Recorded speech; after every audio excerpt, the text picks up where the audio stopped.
Yesterday I processed my tomatoes. I had 8-gallon size freezer bags full of tomatoes, and I saved the skins because I dehydrate them in my dehydrator. And it's not a fancy one. You don't need a fancy one. You just lay them out on a thin layer.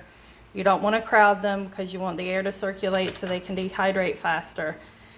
And I use those, the skins, once they dehydrate, I put them in like one of these bullet blender things, and I pulverize them and it becomes tomato powder. So this is some that I had left over from last year and some that I've already done this year, and I just put them, it should be an airtight container. This isn't airtight, but I use it pretty quickly and I keep it in the pantry, so it's good.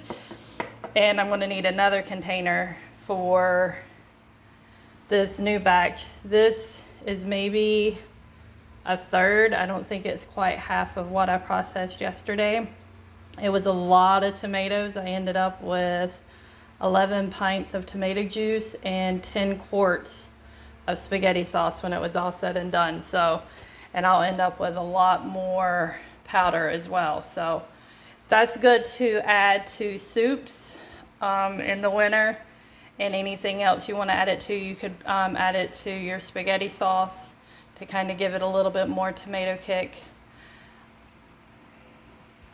So I'm just going to put the top of my dehydrator on, and then I'm going to plug it in, and then I'm going to start it and just let it go. It'll probably take a couple hours. These don't take as long as dehydrating like cherry tomatoes or tomato slices or anything like that. And I have done some cherry tomatoes, and I'm going to use those in soups and chilies and such as that. And you could put the tomato powder in chili as well.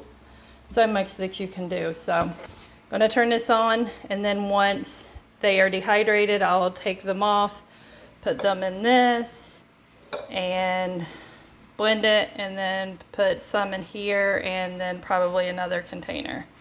And you probably just saw my little pug on my display screen, that's Cinnamon.